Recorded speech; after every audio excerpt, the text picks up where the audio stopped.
Olá, pessoal, bem-vindos a mais um episódio do podcast NeoSapiens, o podcast que desafia, transforma e inspira. Eu que vos falo sou Sidney Costa, um dos hosts desse canal. Olha, e divido essa bancada com ele, meu brother, meu amigo, meu irmão de todas as horas. Muito tempo longe, muita saudade, meu irmão. Fala aí, brother. Que bom estar aqui contigo mais uma vez, cara. Igualmente. Pra quem não sabe, esse cara tá imerso e longe de mim. Tô imerso então, mesmo, cara. muito bom estar aqui com você. Também. Muito bom estar com a galera aqui pra falar com uma convidada muito especial, né? Ó, bota especial nisso. A gente já recebeu diversos, posso falar tipos, né? Ou diversos tipos de profissionais da área, né? Exato. Com diversos conhecimentos, mas essa aqui é diferenciada, né, irmão? Sim. Eu queria agradecer a sua presença, seja bem-vinda, Clélia Queiroz Gadelha. Seja super bem-vinda aqui, é uma honra estar aqui com você, né, irmão? Verdade. Por toda a sua trajetória, até a gente estava conversando aqui antes, aqui fora das câmeras, aqui da gravação, e por tudo que eu tenho observado ali na rede, e tudo que eu tenho visto da sua mini bio aqui.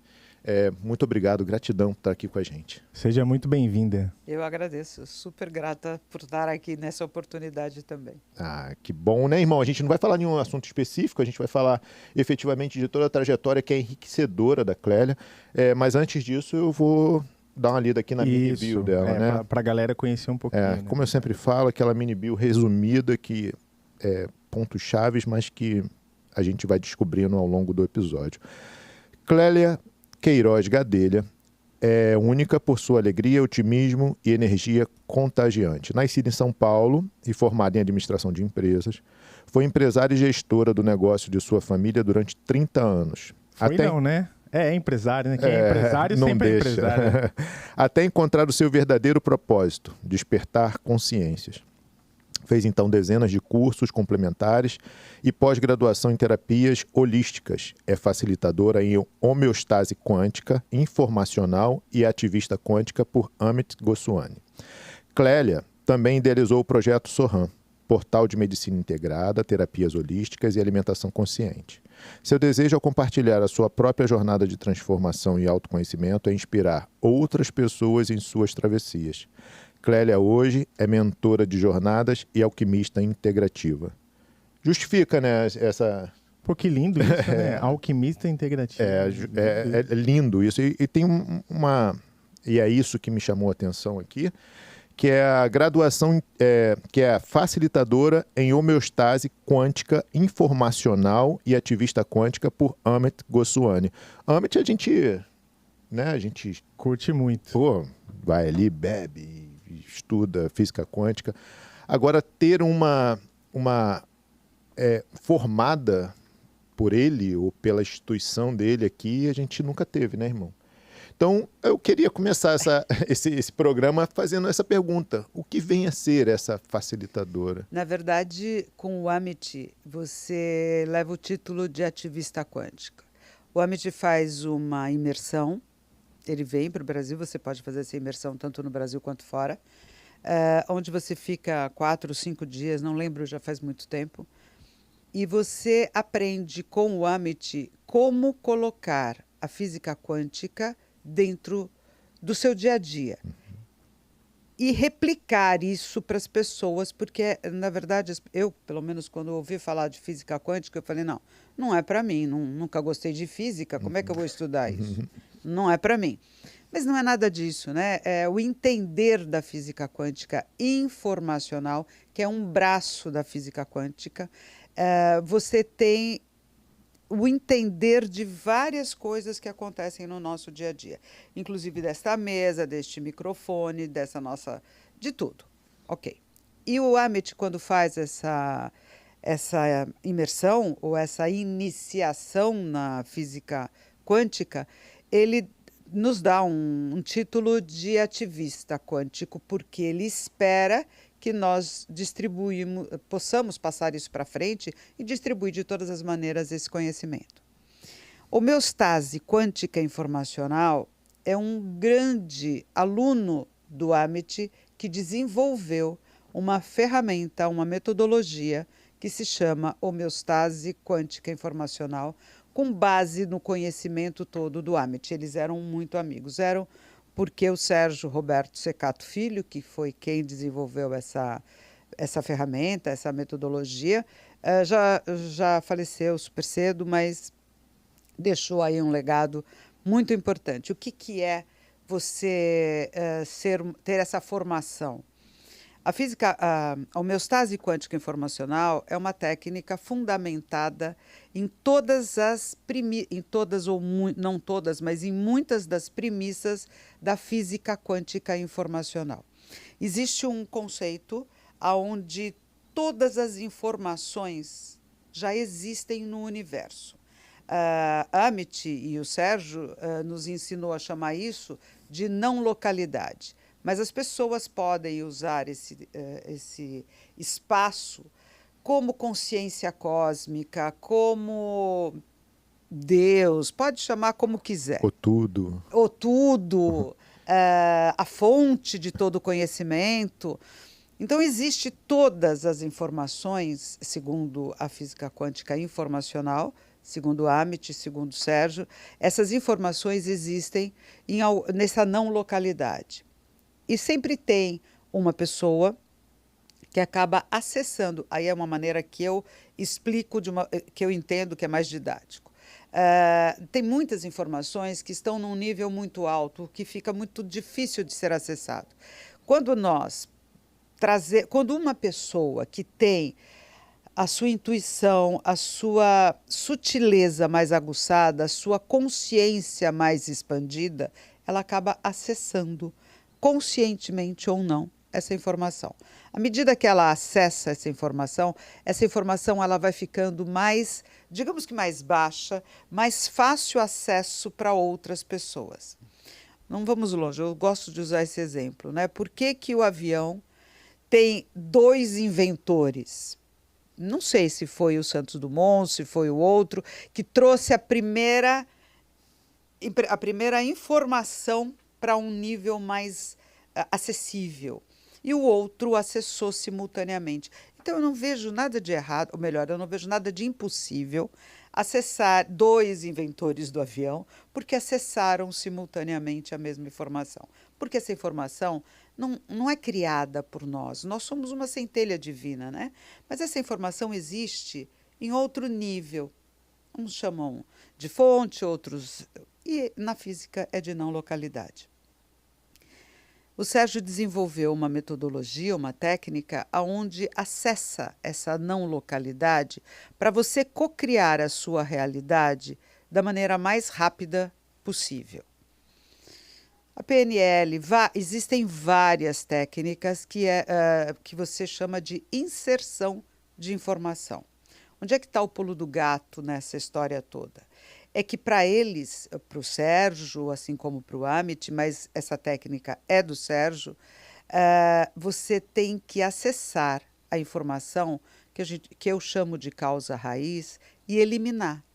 A hora que você elimina aquela informação, aí sim, você nem precisa inserir, você já cocriou uma nova realidade.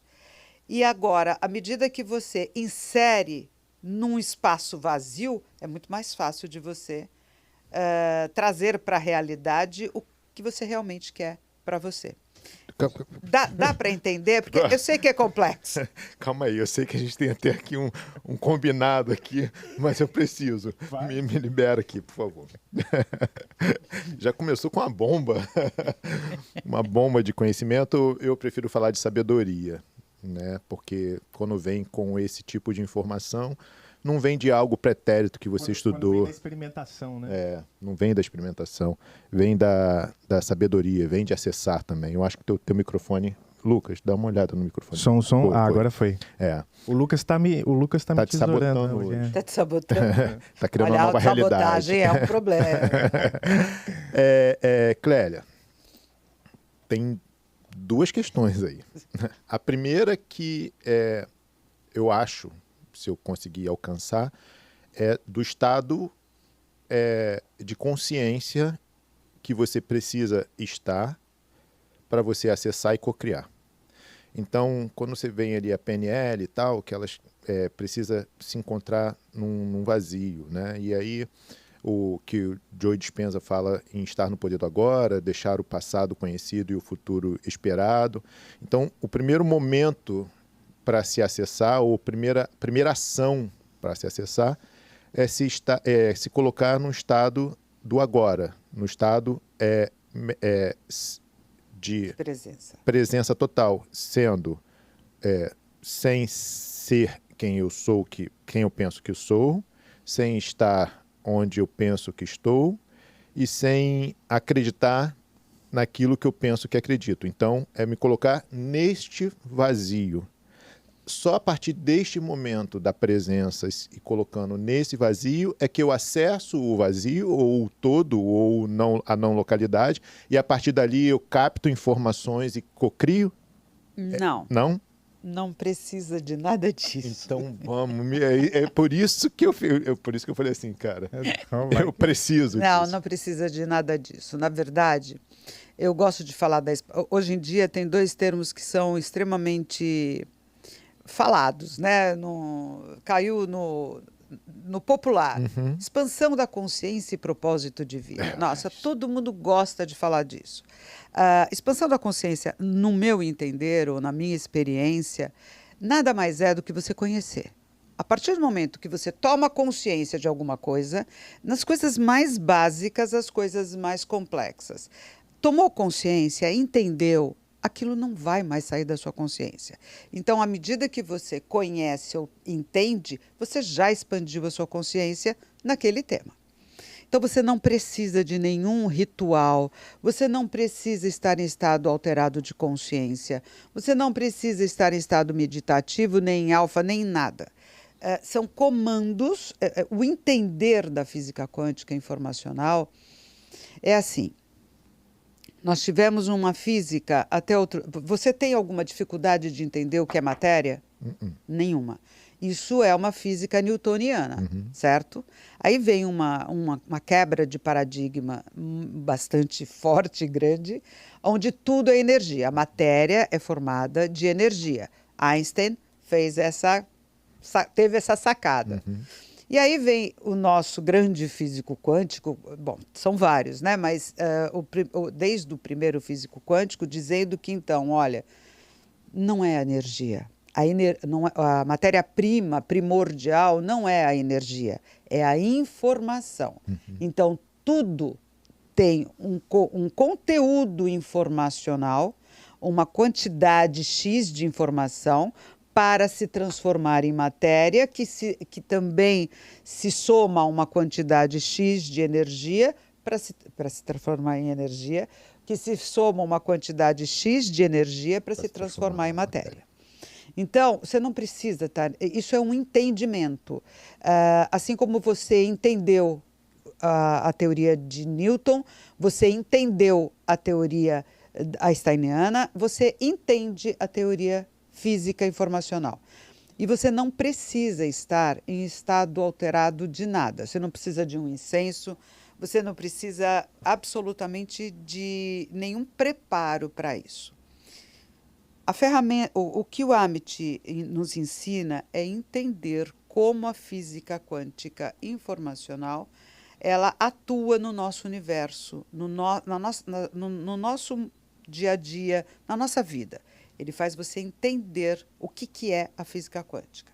A homeostase quântica informacional pegou este conhecimento do que é essa física informacional e transformou num método, que são comandos quânticos. Ele foi para um laboratório e foi testar algumas palavras que pudessem acessar esse estado, essa não localidade, esse estado de consciência alto, para que você pudesse cocriar a sua realidade. Então, vamos lá. Eu não vou dar uma aula de HQI aí, até posso voltar um dia e falar de HQI. Mas a grande diferença é que você acessa essas informações, é que você entende a informação. Por exemplo, eu sou uma pessoa que eu não tenho medo, mas tem pessoas que têm muito medo do desconhecido.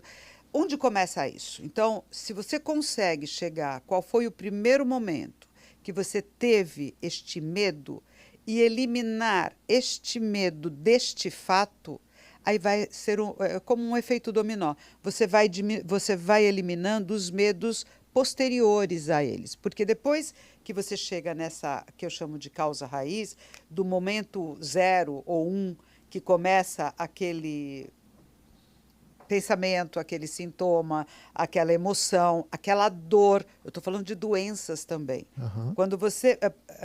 eu não gosto muito de falar de câncer porque vira polêmico, né? Mas quando você entende que o câncer também tem uma causa emocional, mental / emocional, você cura. Quando você ressignifica.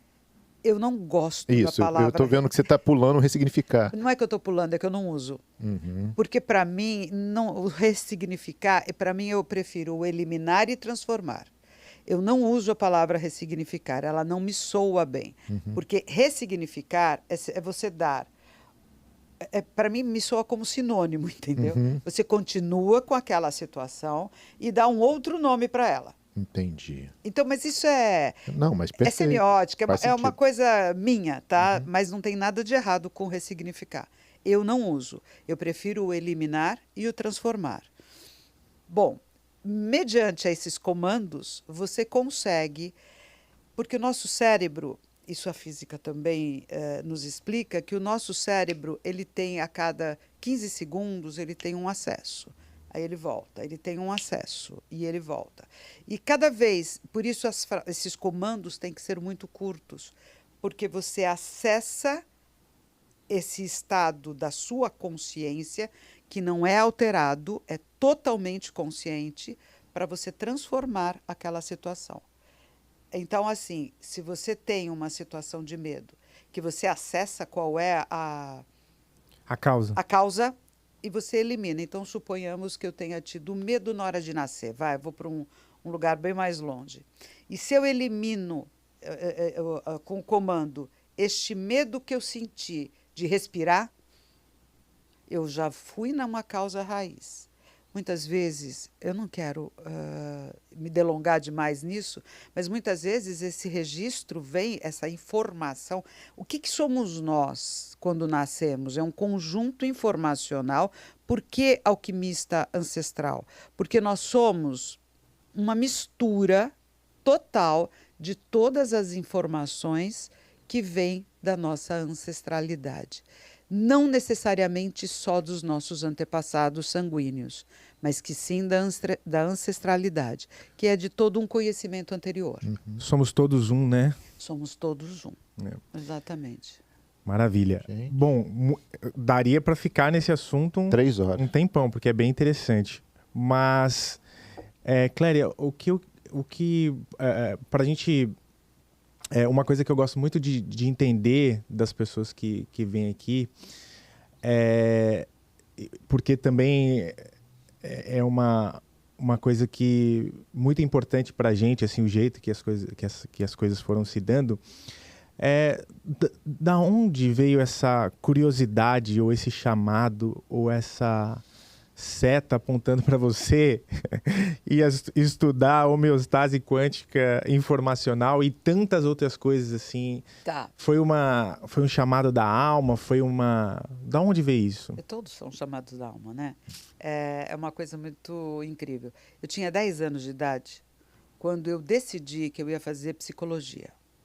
Porque, não com essas palavras, porque eu não tinha esse vocabulário, mas eu já me interessava muito pelo comportamento humano. Na minha casa, eu tomava conta de tudo e de todos. Desde os 8 anos de idade, eu já me via responsável por várias coisas. Mas por quê? Porque eu queria entender por que o papai tinha aquele tipo de comportamento e, por consequência, aquele tipo de comportamento na mamãe. Só que aí eu descobri que tinha aula de anatomia em psicologia. Aí eu desisti para sempre. Jamais farei psicologia, porque não dou conta da aula de anatomia. Mas, desde então, eu comecei a observar na minha adolescência que, de repente, eu sabia alguma coisa. Eu não canalizo nada. Eu não sou clarividente. Eu não sou audiovidente. Nada, tá? Mas eu sei. de repente, eu sei. Então, tem coisas que eu percebi, mas eu não li isso em lugar nenhum. Eu não ouvi ninguém me contar isso, não foi nenhuma conversa. De onde eu tirei isso? Então, claro, aí sim eu acho que é uma coisa que as pessoas... Tem pessoas... Eu costumo dizer que o papai e a mamãe fizeram um grande trabalho em não tirar as minhas imaginações. Eles tinham poucos recursos para explicar muitas coisas, então eles não explicavam. Então não trazia o concreto para a minha realidade. E eu continuei no abstrato. Toda criança até os 7 anos de idade tem uma facilidade maior.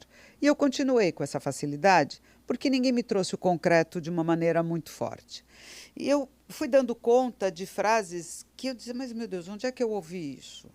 Onde é que eu li? Não li em lugar nenhum, não ouvi em lugar nenhum, mas eu me apropriava de alguns conhecimentos, por isso eu chamo de sabedoria ancestral, porque são coisas que eu não sei se foram vividas por mim ou por alguém da ancestralidade, mas são coisas que eu absorvi e me apropriei. Isso foi a minha vida toda, mas com 21 anos de idade eu estava casada e eu fui morar fora de São Paulo. E eu gostava de ler, de ter acesso aos livros. Eu tinha um tio e padrinho super católico.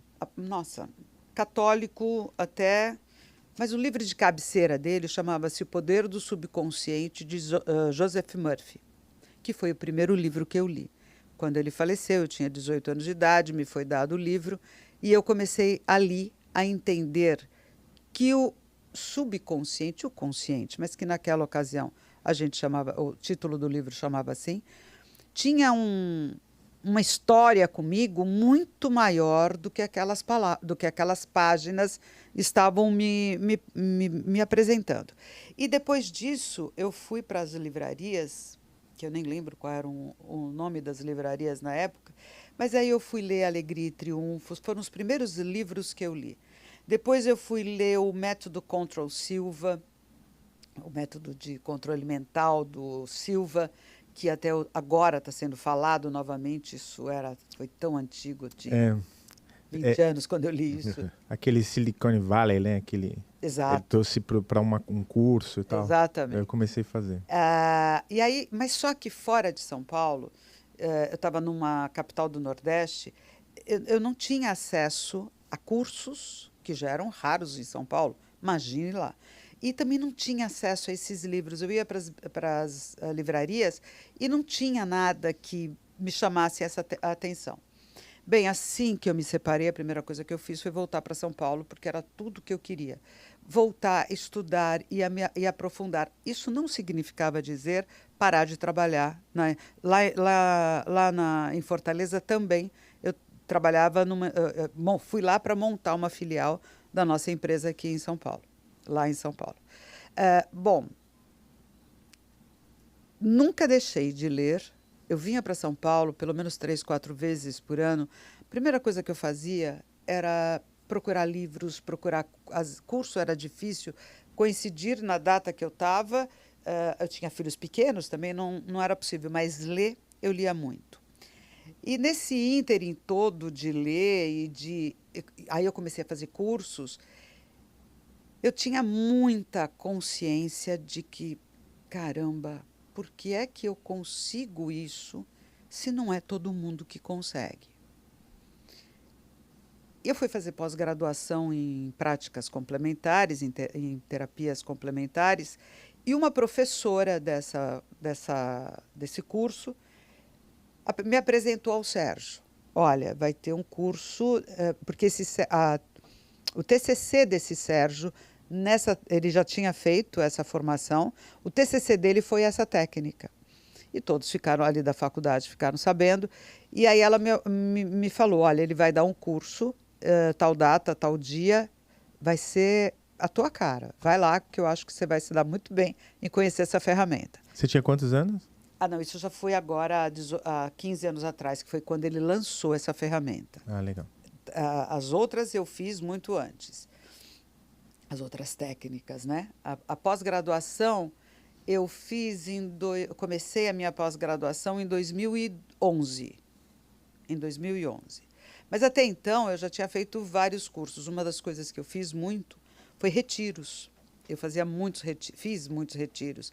Tanto retiros alimentares, para fazer jejum espiritual, etc., como outros retiros que era de imersão, do sagrado feminino, algumas várias imersões.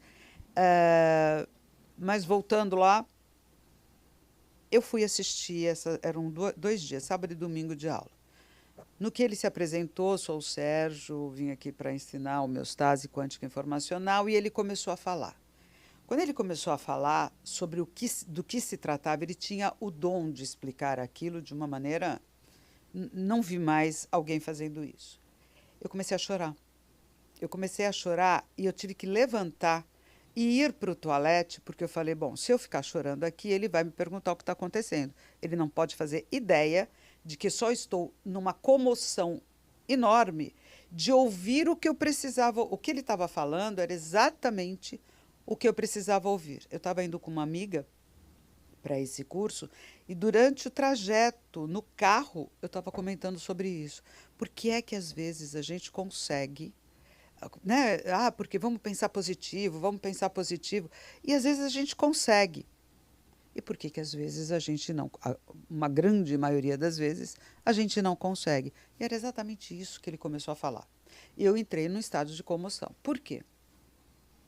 Segundo o Sérgio, segundo a física quântica e o Sérgio, nós somos um conjunto informacional, como eu acabei de dizer. Então, já existe a Clélia, o Sidney, o Marcelo saudável, o Marcelo doente, o Marcelo rico, o Marcelo pobre, o Marcelo inteligente e o Marcelo menos inteligente. Existe todas as possibilidades. Nós, usando um termo também da física quântica, a gente... vou falar em português mais claro. A gente materializa, a gente fisicaliza, tá? Na física nós falamos de colapsar. A gente colapsa aquele que tiver um maior número de informação. Então, você tem as informações do Marcelo saudável, 20 informações, mas você tem 35 informações de um Marcelo doente. Porque vem de geração, então não existe hereditariedade?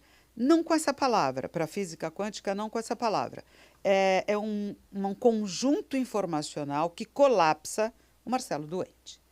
Se você faz inserção de informações nessas 20 positivas e passar para 40, você vai colapsar o Marcelo saudável. Porém, se você se descuidar e não continuar inserindo esse daqui que continua aqui, os 35, ele vai colapsar novamente. E aí vira um vai e vem com a saúde muito grande. Se você acessa as informações que tem aqui, as negativas, e elimina, transforma ou ressignifica, você acaba tirando a potência negativa e colapsando a potência positiva. Consegui explicar? Uhum, perfeitamente. Então tá bom. Foi essa a pergunta que você fez? Sim, sim. Ou seja, nessa trajetória, o momento mais... O clique foi na hora que eu comecei a ouvir, eu comecei a chorar. É um chamado da alma, não tenha dúvida. Só que tudo isso eu sempre fiz para mim, e pratiquei comigo e com as pessoas mais próximas. E que quisessem e que aceitassem esse tipo de terapia ou de informação. Mas nunca me dediquei a fazer isso de uma maneira que eu fosse levar para o maior... Sempre quis, sempre desejei levar para o maior número de pessoas possíveis, mas isso não aconteceu de uma maneira que fluísse muito rápido ou muito fácil. Em outubro de 2021, recentemente, eu sofri um acidente de carro violentíssimo aqui no Rio. Eu estava chegando no Santos Dumont, peguei um táxi para ir para a casa do meu filho, que mora aqui no Rio, e sofri um acidente de carro muito feio, muito feio. Fiquei internada aqui no Rio por 2 semanas, porque eu não podia voltar para São Paulo. Estava proibida de fazer isso via aérea, porque perfurou um pulmão. Foram várias coisas. E eu sempre tive comigo 2 perguntas que são muito diferentes. Por que as coisas acontecem? Para mim, é uma resposta rasa, muito simples. Por quê? Eu mereço. O que eu fiz para merecer? Não, isso para mim é muito raso. Agora, para quê? O para quê vai te mostrar tudo o que acontece, é como eu considero hoje. Tudo que acontece na nossa vida, por pior que seja, eu agradeço. Eu agradeço porque eu vou aprender com aquilo. Eu fiquei presa nas ferragens do carro, sem conseguir respirar, porque o carro caiu em cima do meu diafragma e eu fiquei totalmente presa. Em momento algum, eu chorei, ou me desesperei, ou me lamentei. Na hora que eu me dei conta da situação, calma, Clélia, respira pouco e devagar. E fui fazendo meus comandos quânticos. Eu fiz um roteiro. Eu respirava 3, 4 inspirações, porque eu estava com o diafragma preso, então a respiração é muito curta, né?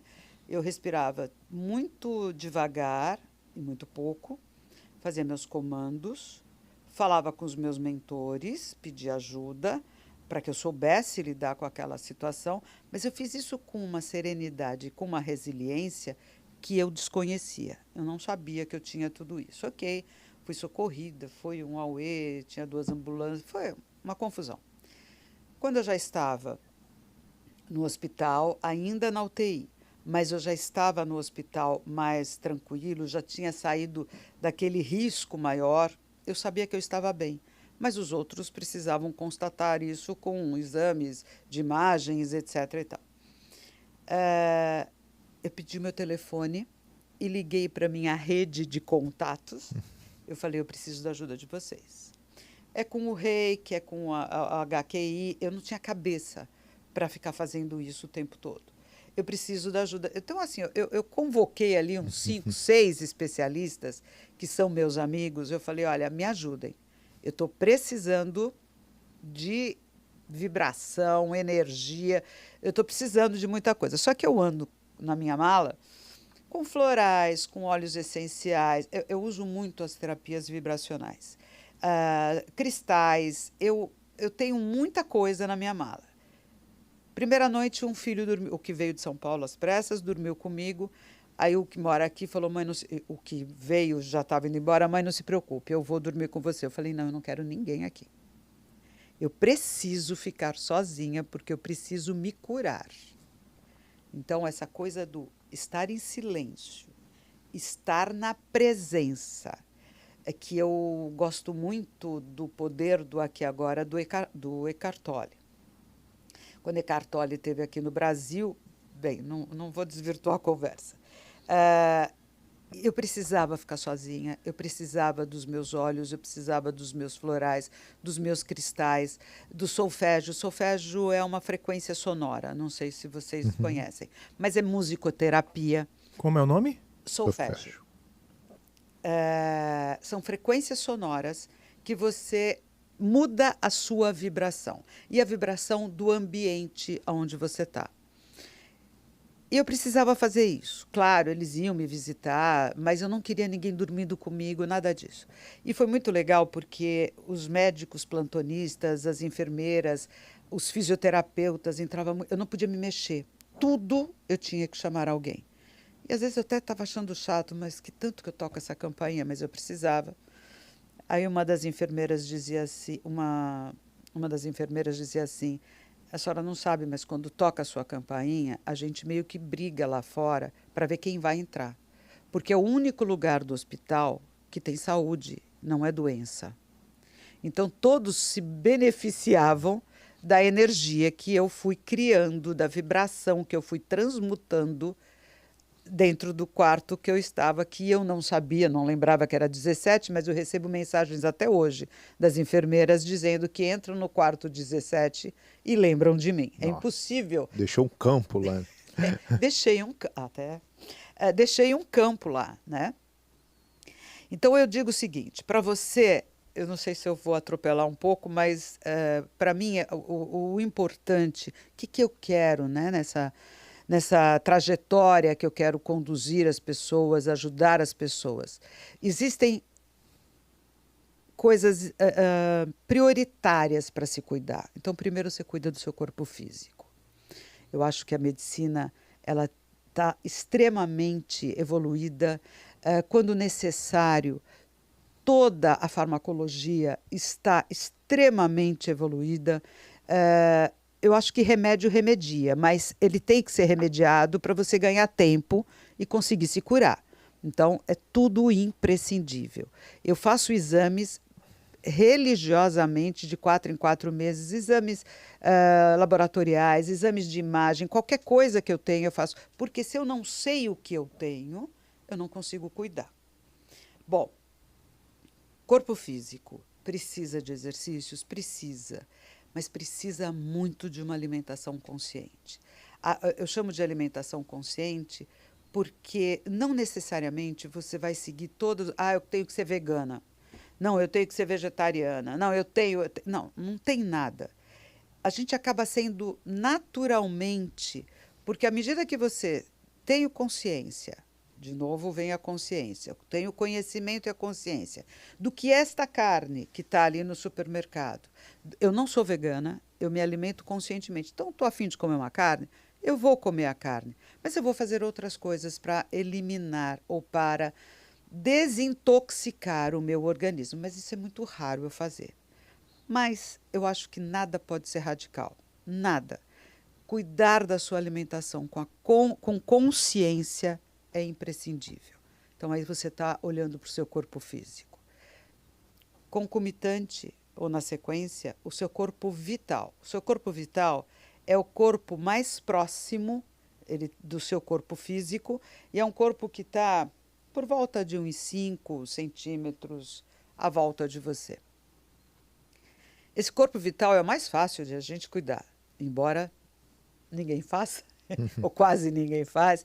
Mas essa história de andar descalço na terra, na areia, banho de mar, banho de cachoeira, essa coisa da natureza é onde nós nos revitalizamos, a nossa energia vital.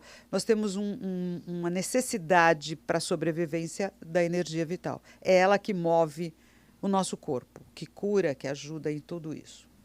Abraçar a árvore não é uma chacota, né? Vai abraçar a árvore. A árvore tem a energia vital dela, que está a mais ou menos 5 centímetros de distância do próprio tronco da árvore, e que quando você coloca suas mãos, você não precisa abraçar, mas se você colocar as mãos, e de preferência as costas, alguma parte do seu corpo, você está se alimentando, retroalimentando a sua energia vital.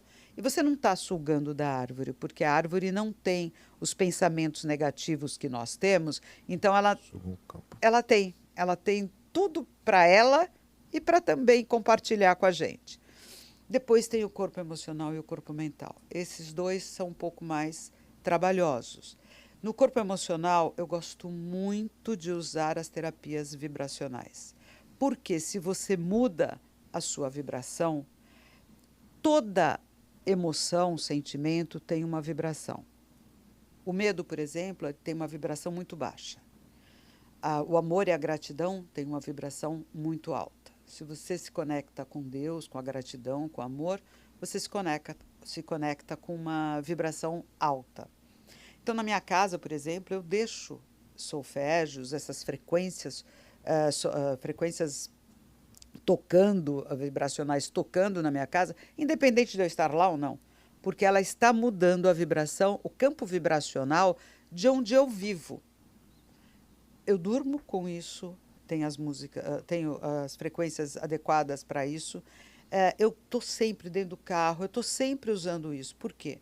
Porque você está no carro a sua vibração dentro do carro é uma, mas fora do carro é outra. Então, se eu não cuidar da minha aqui dentro do carro, eu estou muito mais vulnerável a receber a influência das vibrações não tão boas que vêm de fora. Mentalmente, tem algumas coisas que eu acho que são básicas. Eu chamo de jejum mental. Se você tomar cuidado com o que você ouve, pelos 5 sentidos, né? Pelo que você ouve, seja noticiário, filme, pelo que você ouve, bate-papo. Se você toma cuidado com o que você vê, com o que você fala e com o que você ouve, e também com o que você sente, você tem uma condição de se poluir menos com os pensamentos repetitivos, com os pensamentos negativos, com os pensamentos em looping, porque aquilo vira uma roda viva enorme. Tem muitos exercícios para tudo isso. Meu objetivo é justamente trazer técnicas fáceis, simples, básicas, sem grandes necessidades de estudos aprofundados para as pessoas mudarem. Hoje em dia as pessoas estão refém do bendito Instagram. A gente precisa do Instagram? Precisa. A gente precisa do YouTube? Precisa. Até para divulgar um trabalho sério como o que vocês fazem. Mas as pessoas estão no trânsito, por exemplo, elas, para saírem daquela neura do trânsito, elas entram num Instagram para ouvir qualquer coisa. Ela não seleciona, ela ouve qualquer coisa. Ou assiste ou vê qualquer coisa. Então, isso é uma das coisas que eu digo que o jejum mental ajuda muito, porque tudo se concretiza. Tem uma palavra que eu vou usar que ela não existe, mas ela diz muito. Quando você tem um pensamento negativo e você emocionaliza, né? Você traz a emoção para ele, por que as coisas negativas se concretizam muito mais rápidas e muito mais comumente do que as positivas? Porque quando você pensa numa coisa negativa, você automaticamente sente a emoção. Quando você emocionaliza o pensamento, ele se torna o que a gente chama de forma-pensamento. Aí sim é uma coisa que está instaurada em você, que tem que ter todo um trabalho para você tirar. Quando você tem um pensamento bonito, gostoso, rapidamente ele sai da sua mente. Se você fixar aquele pensamento bonito, gostoso e sentir a emoção, aquela história do quadro mental não deixa de ser isso, porque você sente o cheiro que aquilo te traz, a emoção, a cor e etc. Aí sim você está colapsando, né? Fisicalizando aquele pensamento positivo. Que aula! Clélia, fantástico, assim, uma passagem didática, profunda, sobre tudo aquilo que a gente acredita, né? Tudo aquilo que a gente vivencia. Eu acho incrível que a força que você fisicamente, assim, materialmente, a gente olhando, de forma materializada, a gente vê uma mulher forte. E nem sempre isso se dá da mesma forma internamente. Porque quando a gente vê uma força exterior, ela está ali querendo criar uma defesa, um escudo, né? E quando você desabrocha, a gente vê que não tem nada a se proteger, porque também o interior também é forte, o campo é forte, tudo. Então é incrível a gente ir conversando e vendo como essa dinâmica vai acontecendo. Eu sei que você tem uma surpresa aí, um livro que está vindo, né? A gente até falou aqui fora do ar, quando saiu de São Paulo e já estava saindo da gráfica e não deu tempo de trazer, mas está feito o convite aqui para a próxima, até porque a gente vai ter muito assunto para conversar. E eu acho que a gente poderia falar um pouquinho desse livro, né, irmão? Assim, você quer entrar um pouco mais? Porque eu queria só fazer uma conexão do subtítulo desse livro com o que ela falou da própria vida dela, mas... Vamos deixar um pouquinho mais para o final? Segura aí. Tá, então eu vou fazer de uma forma inversa. Você diz que o universo te entregou tanto, né? E a gente vê por uma oração de São Francisco, a gente vê por todas as filosofias que a gente passa, que é dando que se recebe, né? O que você acredita que você entregou para o universo para receber tanto dele? Essa é a minha essa é a minha pergunta, né? Assim, qual foi a tua entrega para poder estar... Nunca pensei nisso. Mas acho interessante a sua pergunta. Eu vou te dizer que eu sou uma pessoa, até já recebi um título de uma astróloga, que eu era... Como é que é? Eu não me lembro agora, mas ela falou que eu era... A justiça em mim é algo muito forte. Desde que eu me conheço por gente, eu sempre fui muito justa com tudo e com todos. Eu sempre fui muito transparente, às vezes exageradamente, até eu me polir, exagerava nessa transparência, nessa veracidade toda. Mas desde muito pequena, aquelas turminhas de adolescência, né? A gente tem sempre aquelas turminhas. Eu lembro de... Nós éramos em vários, era uma turma até que grande. Qualquer um que tivesse um problema... meus pais estão se separando. Estou apaixonada pela menina ou pelo menino, mas ele não me dá bola, ela não me dá bola, não sei como fazer isso. Eu não resolvia os meus, mas eu resolvia o dos outros. E eu sempre tinha uma palavra, uma ajuda para dar. E aquilo me chamava a atenção porque eu dizia assim, mas como é que pode, né?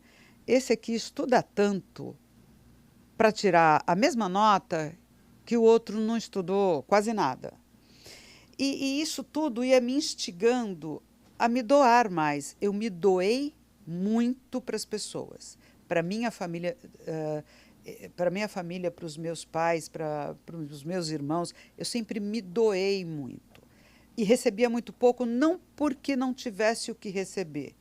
É porque naquele círculo de pessoas, eles realmente não sabiam o que me dar e nem muito menos como me dar.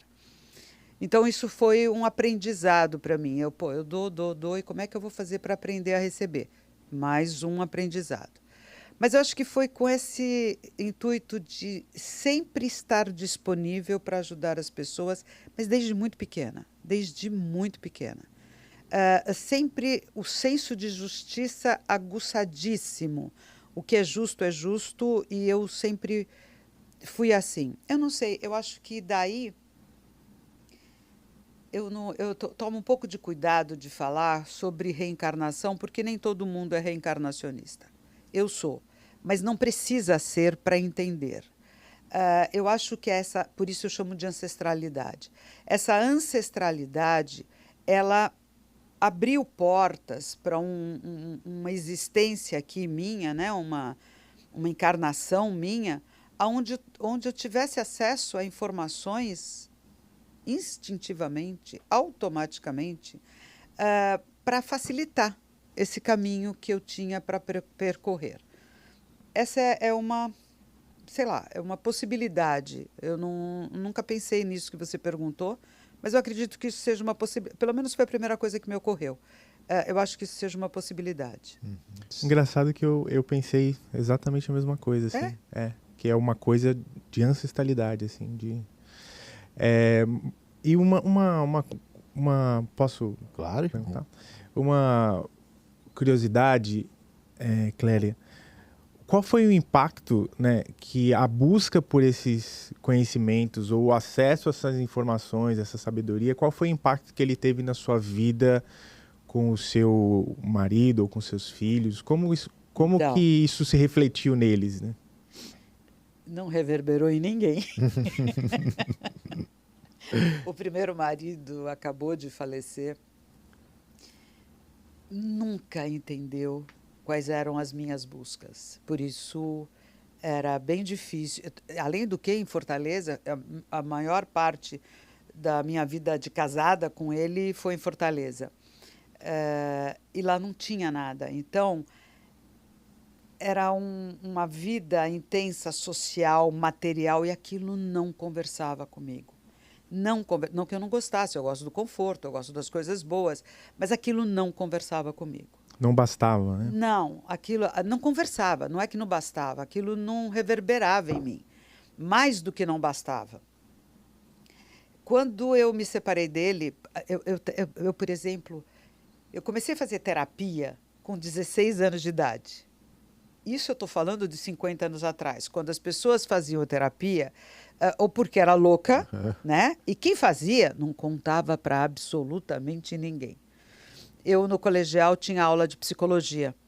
E eu me encantei com aquilo de tal forma, e eu pedi para a professora, eu falei, saí fora, quando estava fora da classe, eu falei assim, eu queria fazer sessões de terapia com você.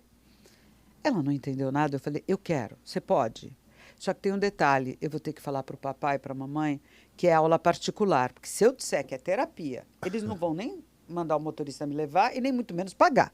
Então, vamos falar que é aula particular, que eu não estou entendendo nada. E essa somatória de buscar, eu sempre busquei. Eu me perdi um pouco no que você me perguntou, me desculpe. Não, imagina. Foi nessa questão de reverberar, né, esses conhecimentos, esses acessos, como é que isso se...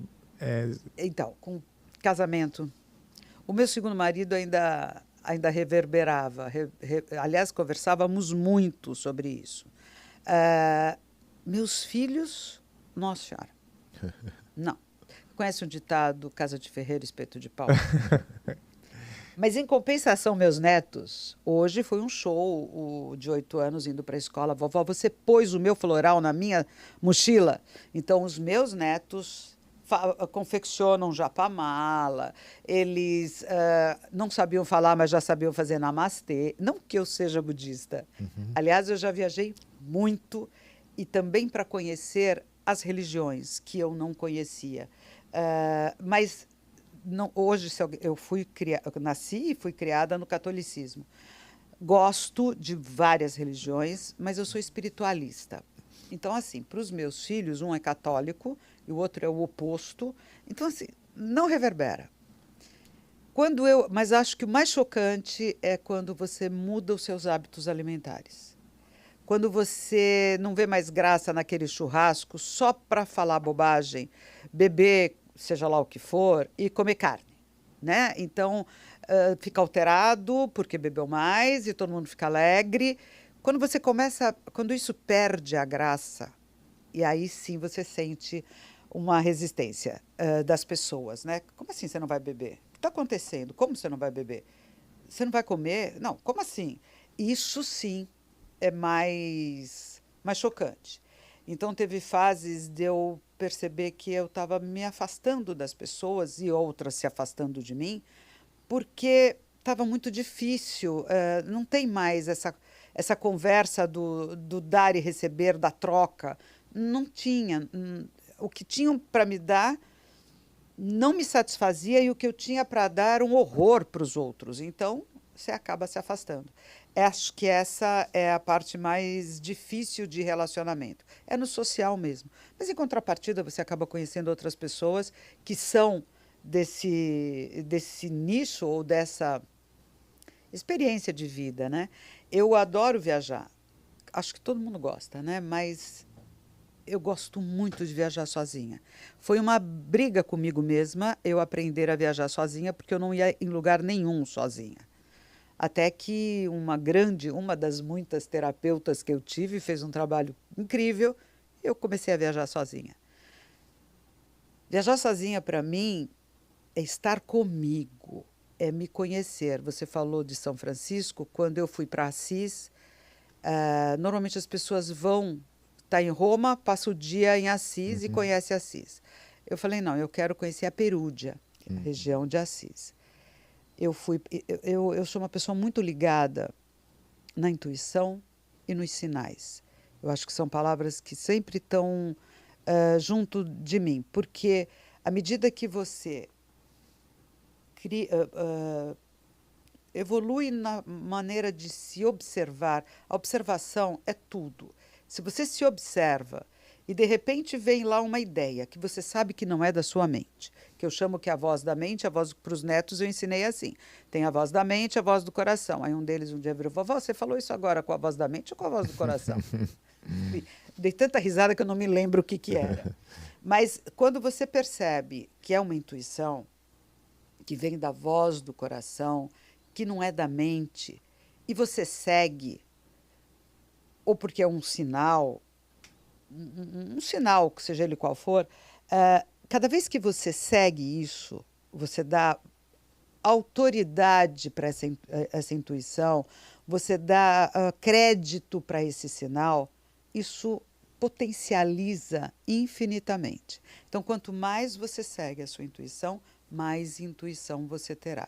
Quanto mais você percebe os sinais, mais os sinais estarão à sua disposição. Muito bem, eu fui para Assis e eu queria conhecer a Perúdia. Então, eu fiquei 5 dias hospedada em Assis, mas eu montei o meu roteiro, um dia em Assis, um dia não sei aonde, outro dia não sei aonde. Tá bom, o primeiro dia eu fiquei só das 9 da manhã às 3 da tarde dentro da Basílica de São Francisco. Eu fiquei encantada com aquilo, várias coisas aconteceram. No dia seguinte, seguindo o meu roteiro, eu saí, peguei o carro, eu sempre fui muito boa de localização. Eu tenho um radar muito bom. Isso é uma característica. Nós temos 9 emoções. Uma delas é a emoção espacial. Eu tenho ela muito aguçada, que tem a ver com a localização. É mais própria em homem, mas eu tenho. Saí de Assis, na época não tinha Waze, com mapas, né, que eu adorava mapa. Saí de Assis e comecei a pegar uma estrada, e é uma estrada que tinha o asfalto e mato. Não tinha absolutamente mais nada. E eu percebi que eu estava passando pela mesma árvore. Quantas árvores iguais tinham, né? Mas eu percebi que eu estava passando pela mesma árvore. Aí não tive dúvida. Eu falei, peraí, deixa eu prestar atenção. Aí marquei outras coisas à volta daquela árvore e, de fato, eu estava voltando para a mesma árvore. Achei aquilo muito esquisito, porque como eu tenho essa facilidade de me localizar, eu falei, não, isso daqui não... Eu vou voltar para Assis. Voltei para... Aí eu fui conhecer outros espaços de São Francisco e de Santa Clara. Foi incrível. Adorei, aconteceram coisas incríveis lá. No outro dia, eu falei, não, eu vou para o outro lugar que saía por uma outra estrada. Eu saí, peguei a autoestrada, fui parada pela polícia rodoviária, porque eu estava além do mapa no acostamento. Na verdade, ele viu que era uma estrangeira e ele queria me extorquir dinheiro. Não conseguiu, mas tão logo ele me liberou para continuar, eu voltei para Assis. Eu falei, não vou mais sair de Assis. Eu tentei uma vez, numa coisa que eu sou muito hábil, tive que voltar. Agora, numa coisa que estava correta, se eu tivesse feito uma coisa incorreta, ok, a polícia me parou. Não, mas eu estava lendo o mapa no acostamento com o sinal de alerta ligado. Então, não tinha por que ele vir atrás de mim. Eu entendi que não era para sair, não saí mais. Passei por experiências incríveis de silêncio e de expansão de consciência com São Francisco e Santa Clara. Então, assim, quanto mais você respeita os sinais que você recebe, mais sinais você terá. Para mim não existe a palavra coincidência, existe a palavra sincronicidade. O universo sabe o que você precisa. Então, eu digo assim, isso é opcional. Eu confio no universo, em Deus, no Pai Celestial, né, na não localidade, chame como quiser.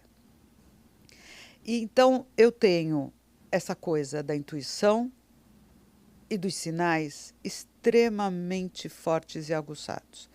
Qualquer um tem. Isso não é um privilégio meu. Qualquer um tem. O problema é que as pessoas não dão atenção de vida para isso. Conteúdo, hein? Longe de rotular a Clélia, até porque você é infinitas possibilidades, mas eu vejo uma buscadora, uma uma observadora constante, uma sede de querer mais e mais.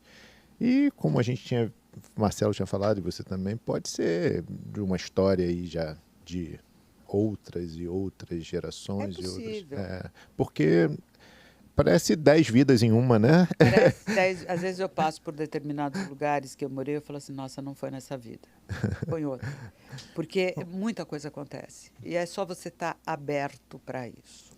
E você seja ou não reencarnacionista, você sabe que você vem de uma etnia, de uma cultura, você traz no seu DNA, digamos assim, uma história, que para a física quântica é uma história informacional. Para a física, para a medicina, é uma história de DNA, genética. Genética. Existe um livro que eu gosto muito, do Bruce Lipton, que fala da biologia da crença. Essa é a minha biologia. É a biologia da crença, que depende muito do meio ambiente, de onde você está, o que você faz, o que você pensa. Da epigenética. Da epigenética. Ô, Clélia, eu queria muito, eu estou muito curioso de entender de você, como é que você vê essa questão do nosso ser, não do físico simplesmente, mas por que essa estranheza, por que a gente veio para viver nessa vida, nessa matéria, nós todos humanos? Por que isso acontece, na sua visão? E aí você fala assim, puxa, existem N possibilidades de Clélia. Tem Clélia doente, saudável, rica, pobre. Existem N possibilidades. Obviamente que a gente quer acessar a melhor possibilidade, né? Ou não. Ou não. É isso que eu queria entender de você. Sabotar. Porque na sua visão, quem escolhe... Existe o livre-arbítrio? Quem escolhe essas experiências? Quem escolhe acessar qual informação é necessária para você?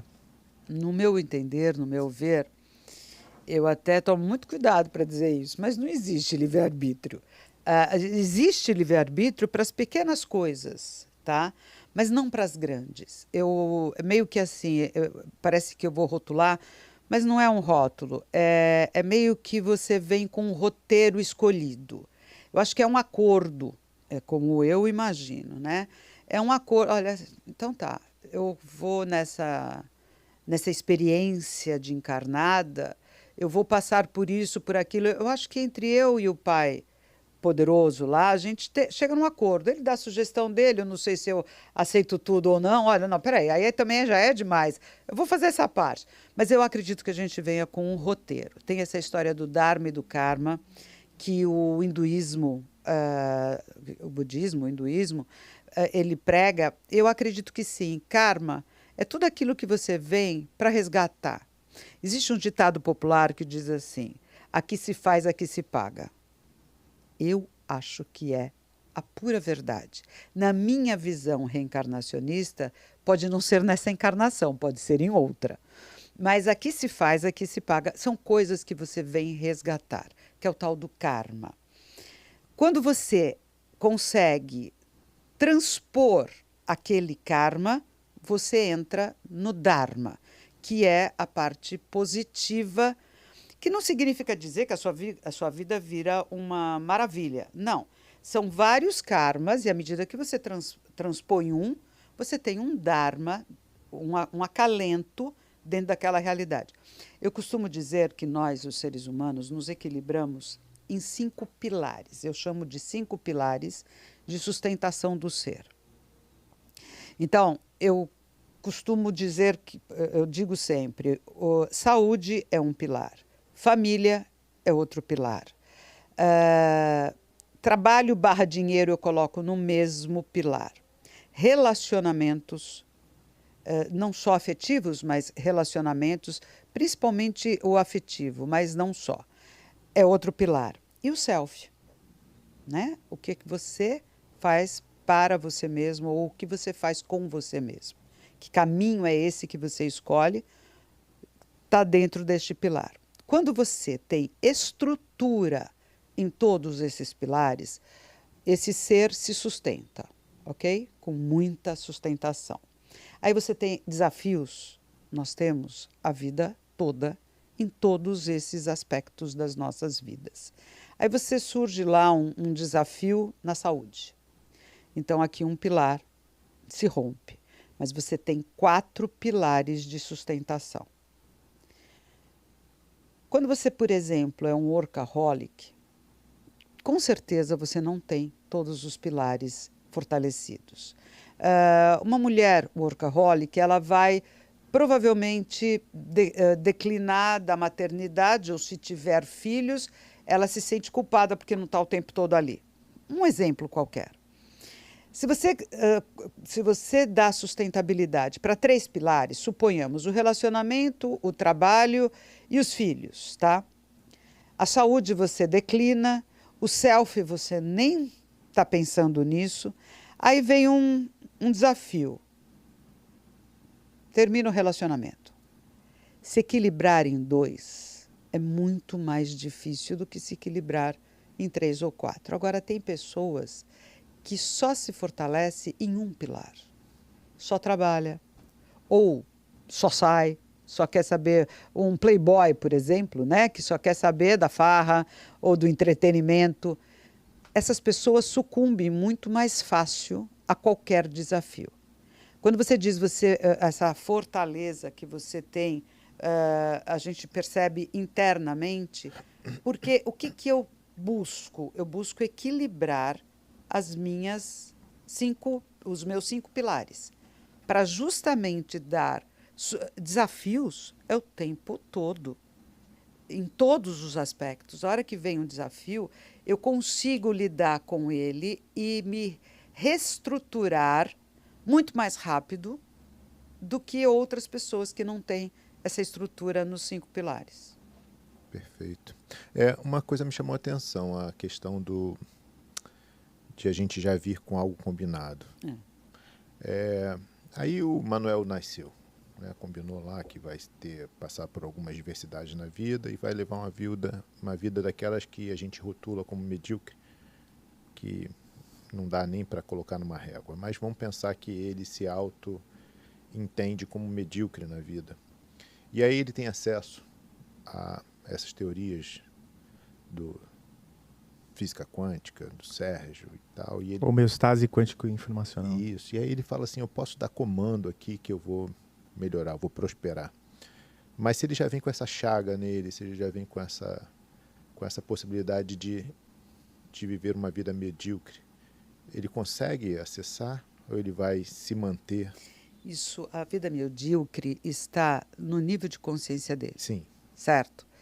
Se ele não expande o nível de consciência dele, ele pode aprender todos os comandos quânticos, ou ele pode entender o que é intuição, ele pode o que ele quiser. A chance dele entender, eu vou dizer que é nula, porque se ele veio para ser medíocre, ele não vai entender essa sutileza desse outro lado da expansão da consciência. Se ele não entende a sutileza, ele não vai evoluir. Se ele entender e evoluir, é porque ele veio predeterminado a fazer essa transformação nessa encarnação, ou nesta vida. Eu não vou chamar de encarnação, ou nesta vida.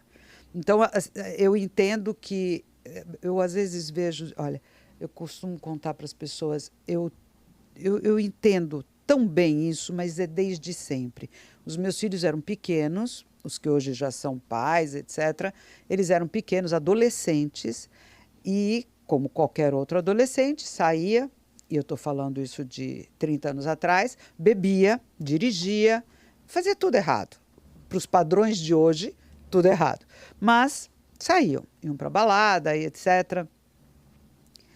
É muito comum a mãe não dormir enquanto o filho está lá fora. Eu dormia, mas graças a Deus já existia o celular. Não tinha o WhatsApp, mas tinha o SMS. Então eu combinava o seguinte, tá, que horas vocês vão voltar? Ah, meia-noite, 3 da manhã, 6 da manhã, tudo podia, desde combinado. Vai voltar às 3 da manhã? Ok, ele já sabia. O nosso combinado era o seguinte: tava legal a balada, resolveu não voltar às 3, vai voltar às 6, resolveu dormir na casa de alguém, só vai voltar amanhã na hora do almoço, não me liga porque eu não quero acordar. Vai me deixar uma mensagem. Caso eu acorde, caso eu vá até seu quarto e você não estiver lá e já for o horário que nós combinamos, eu não vou ficar preocupada nem nervosa. Eu vou no celular. Agora, se não tiver mensagem, aí a coisa vai pegar. Eu costumo dizer o seguinte: se uma mãe acordada tivesse a certeza que manteria seu filho em segurança, cara, eu não dormiria nunca. Agora, que adianta você ficar acordada? Sabe-se lá Deus onde está seu filho, porque ele pode ter dito que ia para A e foi para B. Você não sabe. Resolve você ficar acordada? De jeito nenhum. Então, eu sempre agi assim na minha vida. E sempre com muita coerência. Porque o que eu pensava com relação a uma determinada coisa, eu lia lá o Poder do Subconsciente do Joseph Murphy, aquilo fazia sentido para mim, eu costumo dizer que desce redondo, né? Fazia sentido para mim, eu me apropriava daquela informação. Cara, eu dormia enquanto meus filhos estavam na rua. Porque se eu não... Eu sou uma centelha divina, mas eu não sou Deus. Eu não sei o que ele acordou. Eu já vi meus filhos fazerem várias coisas que eu não aprovo. Eu faço meu papel de mãe. Olha, eu costumo dizer assim, eu vou falar uma coisa para você, se não te servir, joga fora, põe no lixo. Mas eu vou fazer meu papel de mãe. Eu vou falar. Vai servir? Não sei.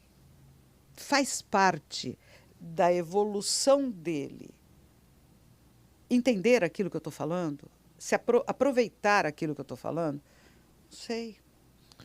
Incrível é o grau de maturidade que a gente observa, você contando a tua história, desde cedo, né? Que você sempre veio, né? E com esse grau de justiça e de um adulto. O adulto é aquele que chega em casa, tá a mãe e a vizinha brigando no portão, ele primeiro pergunta a história e se a vizinha tiver razão, ele vai falar, não, mãe, segura aqui. A senhora errou, quem tem razão é a vizinha. Ele não fica, é minha mãe, você não vai fazer isso com a minha mãe. Então, a gente percebe esse grau de maturidade e de um espírito ancestral em você, de algo muito forte, muito presente, né? E que vem para falar assim, olha só, cada um faz o que quiser da sua vida. A minha posição está aqui, a minha trilha é essa e eu vou seguir. É por aí? É, exatamente isso.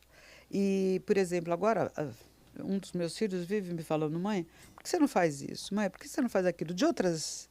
Você tem tanta habilidade para fazer tal coisa, você tem tanta habilidade para fazer não sei o quê. Eu concordo, entendeu? Porque eu sei que para ele é extremamente difícil entender que eu não vou fazer uma outra coisa que não esteja dentro do meu propósito de vida. Eu demorei tanto para encontrar o meu propósito de vida, eu não vou sair dele. E eu vou te dizer eu comentei sobre o meu acidente aqui no Rio, porque o pra quê daquele acidente teve tudo a ver com a minha transformação de gestora dos outros para parar, escrever meu livro e montar a minha mentoria e falar... Eu estou aqui falando de mim, eu não estou falando dos outros. Eu estou falando das coisas que eu aprendi, das coisas que eu já sofri também, óbvio. E o que eu aprendi com isso? Outro dia aconteceu uma situação que fazia muito tempo que não me tirava tantas lágrimas. Eu chorei por 10 minutos, mas não foi mais do que isso. Aliás, já foi muito, porque, né? Na hora me veio, cara, que bom que isso aconteceu. Porque se isso não tivesse acontecido, eu não teria percebido isso. Mas assim, em 15, 20 minutos eu estava refeita. Isso é porque você dá vazão, você se permite ouvir a voz de quem manja, de quem sabe mais do que você. Então, assim, já tive muita pena.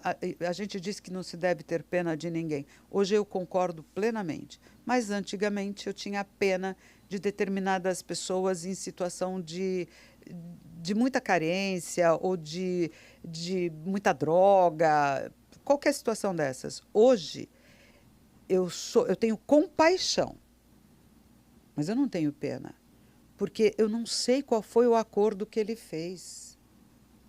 Qual a diferença Da compaixão e da pena?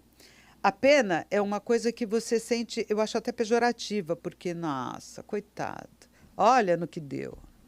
Outra coisa é você ter compaixão. Eu super entendo o que ele passa, porque isso tem a ver com um nível de consciência dele, isso tem a ver com o propósito, que ele não tem consciência, mas o propósito de vida dele.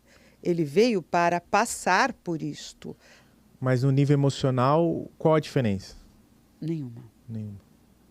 A nível emocional. Quando eu sentia pena, nossa, doía. Entendi o que você quis dizer. A frequência é menor. É uma frequência menor, bem mais baixa. A compaixão já vem do coração, já é uma frequência elevada. Exatamente, exatamente. Então você não tem a emoção falando alto, não, você está com compaixão. Existe uma deusa chamada, no budismo do Vietnã, ela é tida aí a vida como o Buda feminino, tá? Chama-se Huanin. Ela é a deusa da compaixão. A história dela é muito bonita, porque na hora dela desencarnar, ela resolve continuar e ser lá um ser de luz, ou qualquer coisa assim. Ela entende que a humanidade precisa tanto da compaixão que ela resolve ficar olhando pela humanidade. Isso é uma lenda, mas é exatamente isso, não tem a emoção. A compaixão, você entende, você respeita, você admira o que ela pode conseguir ser. Então, Clélia, o que eu percebo aqui a gente conversando é que para cada situação que vai surgindo, você tem uma experiência ou uma posição mais ou menos pré-definida. Existem momentos em que você se posiciona de forma a deixar toda essa experiência que é vasta e que deve pulsar para uma tomada de decisão e se conecta com agora e toma essa decisão intuitivamente e baseada na sabedoria e não no conhecimento já sedimentado internamente. Aí entra a ancestralidade, a sabedoria ancestral. Então, claro que sim. Aliás, muitas vezes, não são tão poucas. A primeira coisa que eu faço é usar os meus recursos internos, as minhas ferramentas, e nem sempre é o suficiente ou não para aquela situação. O que eu acho muito incrível nesses momentos é porque eu sempre estou muito aberta a buscar novos conhecimentos, novas alternativas que possam me trazer não só o conhecimento, mas a resolução do problema. Eu teve só, de tudo que eu já busquei, só teve duas coisas que não reverberou comigo. Eu admiro muito o hinduísmo, admiro o budismo, mas, por exemplo, a medicina Ayurveda não reverberou comigo. Já a medicina tradicional chinesa, eu tenho completa empatia. Eu tenho muita empatia com a metafísica. E são campos muito, muito amplos. Então, eu não tenho, óbvio, conhecimento de tudo. À medida que eu preciso, eu busco encontrar outras possibilidades dentro daquele tema ou dentro daquele conteúdo, daquele contexto. Por exemplo, vou dar um exemplo para você. Eu sou radioestesista, sabe o que é o radioestesista, que usa o pêndulo, etc. Eu sou radioestesista, uso o pêndulo, continuação de um dedo da mão, brincando com a situação. Mas nunca tinha tido a oportunidade de conhecer a apometria. Eu já sabia o que era, mas nunca tinha tido a oportunidade de conhecer a apometria. Recentemente, aí, final do ano passado, tive uma situação porque eu não estava sentindo que a mesa radiônica estava sendo o suficiente. O suficiente não, o suficiente ela é, mas ela não estava esclarecendo o que eu precisava. O que eu fiz? Eu busquei, uma amiga me indicou uma pessoa da apometria. Achei bárbaro, tenho feito muita apometria com ela. Agora sim, eu já não tenho vontade de aprender muito mais coisas. Eu quero dar conta de passar para as pessoas o que eu já aprendi, o que eu sei. E também quando eu perceber com alguma pessoa, com alguma mentorada, que ela precisa de alguma ferramenta que eu não tenho, eu tenho que indicar. Porque eu virei um hub de pessoas, tanto no Brasil como fora do Brasil. Conheço muitas pessoas que podem ajudar. Eu adoro constelação sistêmica. Adoro, adoro. Eu participo constantemente. Mas inclusive, uma das grandes formadoras aqui no Brasil, que se chama Cornélia, é amiga minha. Eu não quero fazer curso para aprender a constelar. Eu não quero ser consteladora. Eu quero usar esses conhecimentos que eu tenho até para dizer para você, olha, isso que você está me contando, cabe muito uma constelação. Eu conheço uma pessoa lá em São Paulo, eu conheço uma no Rio, eu conheço... Mas eu não quero mais sair fazendo cursos. Eu já fiz muito curso, muita formação, pós-graduação. Não é que basta, não é que eu não queira mais. Estou sendo agora meio que seduzida a estudar cabala. Eu acho muito incrível. Mas eu prefiro indicar as pessoas que são expert nisso e eu ficar com a minha expertise, entendeu? Que eu chamo de meu ouro. Tá chegando, né? Chegou. Chegou? Chegou. Mas antes, eu queria só, antes de chegar ao meu ouro, eu posso me prender mais um... Tá, e aí a Clélia conhece um pouco de tudo, né? Viajou, foi conhecer as religiões, passou por diversas terapias, por diversas metodologias, encontros, filosofias, viu que existem vários caminhos que levam ao mesmo lugar, né? E a gente hoje, existe no Brasil uma questão que quando a gente fala em algo holístico, algo sutil, as pessoas não conectam bem, acaba gerando um sentimento pejorativo. Eu acho que mistura um pouco com sincretismo, que é um pouco de tudo e não é nada, né? De tudo isso, dessas experiências todas que você fez, o que você pode deixar do que é efetivamente o holístico, o sutil, o que é realmente isso que orbita, né, no entorno daquilo que a gente fala de ciência, da medicina ocidental, porque muito disso vem do Oriente. O que você pode deixar de informação para quem está nos assistindo em relação ao holístico e ao sutil, num caráter de seriedade? Porque a gente vê a Clélia, uma empresária, uma mulher vencedora, séria, com um grau de justiça elevadíssimo, falando do holístico e falando do sutil. E que a grande maioria das pessoas fala, isso aí não é para mim. Uhum. Há uns 20 anos atrás eu conheci a antroposofia. E sou fã de Rudolf Steiner.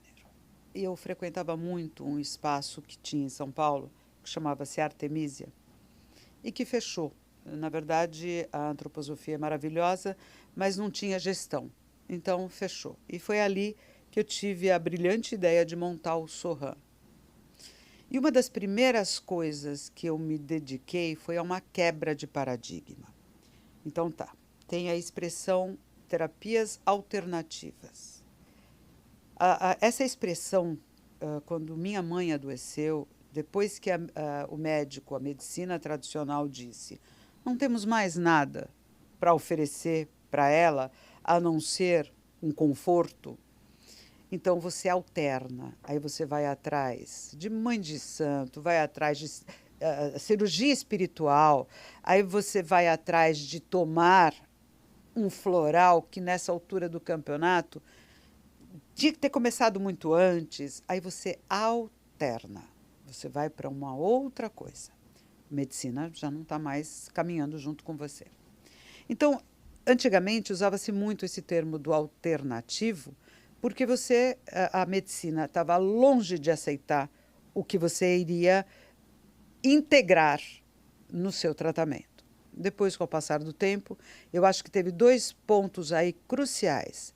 O SUS aceitar e incluir 17, se eu não me engano já está em 17, procedimentos integrativos dentro da medicina.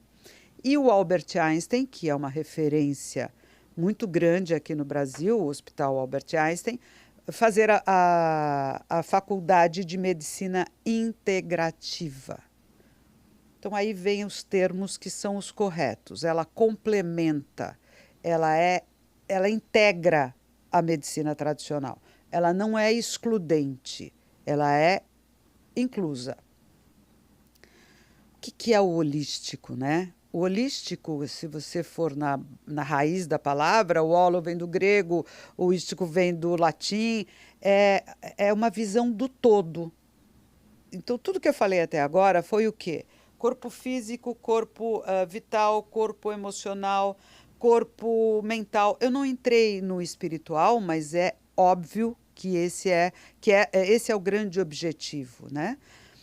Quando você olha para o todo, isso é o holístico. Por isso, o correto nome para isso tudo é uma medicina holística, é uma terapia holística. O CRP, eu não sei qual é a sigla, mas o Conselho Regional de Psicologia tira o credenciamento dado a uma psicóloga se ela integra outras terapias. Então, a terapeuta, a psicóloga, que de repente integra com uma constelação, com uma HQI, homeostase quântica informacional, a gente chama de HQI, que é a sigla da homeostase. Se ela integra alguma coisa e tem uma denúncia, ela perde. Por quê? Ainda na psicologia não foi incluído este holístico. Ele já se acha holístico o suficiente, digamos assim. Então, ele não integra outras ferramentas. Mas a medicina hoje, eu tenho médicos, eu conheço médicos que é incrível, eles trabalham com a espiritualidade há muito tempo. E eles diziam, médicos da Santa Casa, em São Paulo, diziam que eles trabalhavam isso depois das 6 horas. Eles queriam dizer que no escuro, né? Escondidamente. Hoje é abertamente. Um dos médicos que eu conheço muito, Dr. Fábio Narzi, que é do Einstein, etc., ele foi agora, recentemente, para um congresso, acho que nos Estados Unidos, eu não me lembro onde era, sobre a espiritualidade na ciência. Então, a ciência e a espiritualidade estão caminhando juntas. E o holístico é a visão do todo, é somente isso. Não tem nada de místico. Quando você entra no misticismo, aí você já tem o campo da adivinhação, é uma outra esfera. Mas, erroneamente, o holístico caiu no caldeirão do místico. O que é o sutil? O sutil é quando você consegue perceber esses sinais. A gente sabe que, por exemplo, né, uma questão de você ter uma alimentação consciente, uma das vantagens de você ter uma alimentação consciente é que para o seu corpo não perca tanto tempo em digerir e processar alimentos muito processados, alimentos pesados, porque quanto menos o seu corpo, quanto menos atenção o corpo tiver que dar para a digestão, por exemplo, ele consegue sutilizar. Você tem mais possibilidade de perceber o sutil. O que é o sutil? É um campo mais sensorial. É só isso. Não tem nada de místico nem de esotérico. Esotérico é uma outra palavra que é completamente dentro do adivinhatório, né? Não tem nada de místico nem de esotérico. A sutileza é onde você conecta com os sinais, com a intuição, com a voz do coração. É onde você conecta com a expansão da consciência. É só isso. Maravilhoso. Difícil quebrar essas barreiras, né, irmão? São umas quebras de paradigmas. Nossa, como que é difícil você tratar de determinados assuntos que estão já pré-conceituados numa sociedade e que fica sem abertura, e você quer mostrar que existem outros caminhos, né, e que existem outras possibilidades e que se complementam. Na verdade, não são outros, são atividades complementares e por hora, às vezes, principais, e as outras se complementam e esse jogo vai trocando, e um conceito ou um preconceito já define tudo e a pessoa já, acho que age no medo, né, do desconhecido, né? Por aí. Ou, né, no caso, como a Clélia comentou, ela não tá nessa... Não é o momento dela, né? Ela não tá... Eu sinto essa questão do livre-arbítrio como uma espécie de gravidade, né? Você tenta ir por um caminho, mas ela te puxa, né? E eu entendo o que você está querendo dizer, mas acho que falta isso, assim, não é o momento da pessoa, sabe? Às vezes, ou da sociedade, né? Ou, que ela está, das né? pessoas. Eu tenho 2 palavras que eu uso muito também, que é prontidão e merecimento. O que é prontidão? É simples de dar um exemplo sobre prontidão. Você ouve uma determinada coisa de uma pessoa, não faz o menor sentido, você ouve a mesma coisa da mesma pessoa ou de outra pessoa por 2, 3, um dia aquilo faz sentido. Você ouve a mesma coisa, na terceira, quarta vez aquilo faz sentido para você. Porque você não tinha a prontidão de entender, não era momento, quando eu digo prontidão, é mais ou menos um sinônimo de momento, de entender aquilo. Então você tem que ter a prontidão para se abrir para aquele novo conteúdo, para aquele novo conceito. E merecimento, né? Você tem que se dar o direito de merecer. Se você faz por onde... Então, eu sempre fui uma pessoa... Usando como exemplo, né? Você é uma pessoa que faz o bem, que não é justa, sei lá, várias coisas. Você passa a merecer. Essa coisa do dar e receber, ela muitas vezes é descompassada. Você só sabe receber, não sabe dar.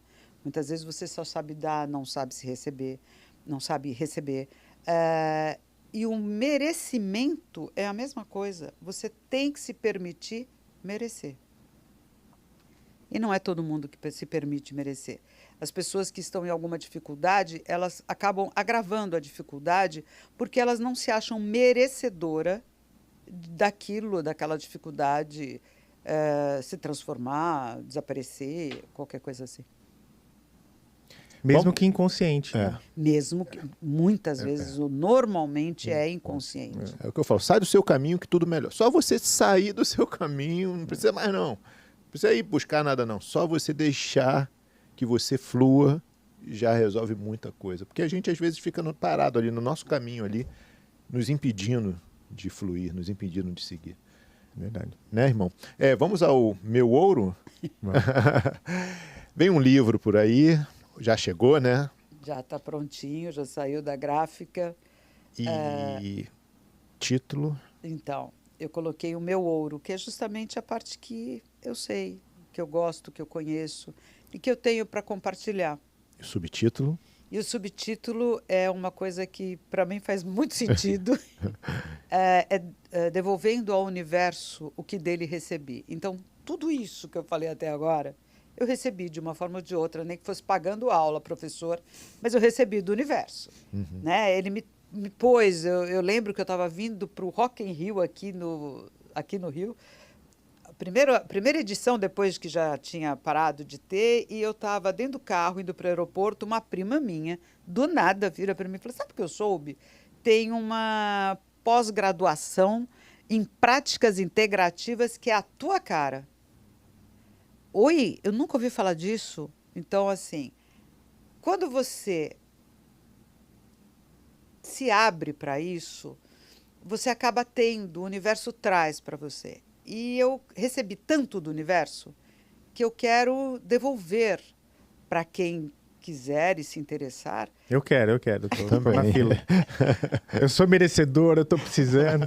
Eu saio do meu caminho. É justamente isso, é um convite para as pessoas trilharem esses novos caminhos, né? Então, esse livro traz o meu caminho, é uma autobiografia, mas uma autobiografia totalmente focada em toda a minha trajetória de tudo que eu passei para chegar no autoconhecimento, no autodesenvolvimento, na espiritualidade, as religiões que eu conheci, as viagens que eu fiz, as imersões e retiros que eu fiz. Eu dou uma passada por tudo isso. Mas, assim, desde muito pequena, a minha vida foi muito marcada por ajudar os outros. E eu tinha uma facilidade, eu sempre tive essa facilidade de acessar informações. Vou generalizar dizendo dessa forma. Então, eu resolvi colocar no livro uma trajetória de como eu consegui alcançar de como eu consegui expandir a minha consciência em outros níveis, né? E cada vez um nível maior, cada vez um nível mais desperto. Não que eu seja uma desperta, mas um nível maior. E esse livro me fez montar uma mentoria, aonde eu quero ajudar as pessoas. O meu caminho não é um caminho único, né? Cada um vai fazer o seu caminho, mas eu quero disponibilizar conhecimento, experiência, ferramentas, porque assim, você quer mudar sua alimentação, né? Você é do churrasco, da cerveja ou do uísque, não importa, e você quer mudar os seus hábitos alimentares. Não é uma coisa rápida, simples e fácil. Não é. Sair de um churrasco e ir para um jejum é um negócio, é um passo muito grande e tem o seu tempo, tem a sua maturação. Onde é que eu acho que as terapias entram? Elas facilitam isso. Então, quando fiz uma grande mudança de alimentação, eu usei algumas ferramentas, usei floral, usei óleo essencial, usei HQI, usei algumas ferramentas para facilitar essa minha transformação. E facilitaram. Tanto é que eu passei achava que isso nunca ia acontecer comigo, e passei por essa transformação de alimentos, por essa reeducação alimentar, de uma maneira serena, tranquila, sem grandes sacrifícios. Aliás, eu não me lembro de sacrifício nenhum. Eu me lembro de prazer. E o que eu quero com esse livro e com essa mentoria é facilitar os caminhos. Eu não tive ninguém que tenha... Aliás, eu tive vários professores, vários mestres, mas eu tive que sapear um pouco aqui, um pouco ali. E viaja, vai conhecer um desperto ali, e faz isso aqui. O que eu quero é tentar condensar essas possibilidades num livro, numa mentoria, onde eu consiga ajudar as pessoas a fazerem os seus caminhos, os seus trajetos. Para ficar mais acessível, né? Para ficar mais acessível. Acho perfeito isso, irmão. Vai. Pô, fantástico. Não, e dentro da mentoria, você fala alguma coisa sobre prosperidade? Porque eu acho que é um tema que o mercado ele aproveita muito de diversas formas. Aí tem coach se aproveita. Ele se aproveita da escassez. Da escassez, né? E aí você vê um monte de gente aí fazendo um monte de coisa, vendendo... Prosperidade e propósito, né? Exato. Muito essa questão. Mas você já participou, você trabalha isso de uma maneira mais centrada, mais séria? A prosperidade. Porque eu vejo que um dos grandes problemas de muitas pessoas, incluindo myself, é essa questão de que você falou assim, de você achar que merece, você ver chaves ali. Eu percebo que, no meu caso, eu meio que vou me sabotando ali para essa questão de fazer fluir mais. Marcelo, isso não é um privilégio só seu. Uhum. Autossabotagem, procrastinação, são coisas que acontecem com todos. Eu, inclusive, no meu livro, eu falo das minhas autossabotagens até eu... Tá bom, entendi, vou fazer isso. A autossabotagem, que é a procrastinação e a autossabotagem, praticamente a mesma coisa, não é a mesma coisa, mas levam ao mesmo mau resultado, são coisas que a gente está vulnerável a acontecer. Quando eu falo de prosperidade, primeiro, abundância e prosperidade, né? São coisas assim, eu posso não ter abundância financeira, mas eu tenho abundância espiritual. Mas não quer dizer que eu não mereça ter os dois, certo? Eu mereço ter os dois. Se você se dá ao merecimento, não tem como não ter. Existem ferramentas que te ajudam. Por exemplo, se você vai para uma constelação sistêmica, que é mais conhecida como constelação familiar, mas é a mesma coisa. Se você vai para uma constelação sistêmica e você encontra uma raiz nos seus antepassados, porque a constelação sistêmica fala até mais ou menos a 7ª geração, que são antepassados, né? Se você encontra uma raiz de escassez, aí nós voltamos lá na física quântica. Isso é uma informação que vem em toda essa em todos esses antepassados, vão passando de um para o outro essa escassez. E se você olhar para a sua árvore genealógica, sei lá, se seja no ramo do pai ou na ramificação da mãe, você vai encontrar algumas pessoas com esse problema da escassez. Sem fantasiar demais, sem aprofundar demais, outras pessoas encontram a escassez, ou melhor, encontram a prosperidade sem nem olhar para isso. Então, por quê, né? Umas pessoas têm que olhar... Bruno. Tudo bem? Tudo. Umas pessoas têm que olhar para a prosperidade, só conseguem a prosperidade se olharem para a escassez. E outras entram na prosperidade sem absolutamente trabalhar nenhuma escassez. Tá, mas aí vem aquela história, quantas pessoas ricas vivem bem, né? Quantas pessoas muito bem de vida financeiramente, não têm abundância nos relacionamentos, não têm a abundância no autoconhecimento, não tem... Então, assim, eu já tive muita abundância, ou muita prosperidade, ou muito patrimônio, sem ter a consciência do que vinha atrás disso, ou que vem atrás disso. Na hora que você toma consciência, você equilibra. Eu preciso de tanta prosperidade financeira e abrir mão da prosperidade espiritual? Não. Então, de repente, eu não consigo, para trabalhar todo esse... Eu juro, de manhã é um tempinho que eu uso para fazer todo o trabalho. Eu não estou indo para o escritório. Então, assim, você tem que encontrar um equilíbrio que seja bom para você. O que é que você quer? Eu uso muito a história de uma pessoa, de uma amiga, que ela tem 5 filhos. Ela, 2 filhos do primeiro casamento, ou 3 e 2 do segundo, o casal e 5 filhos.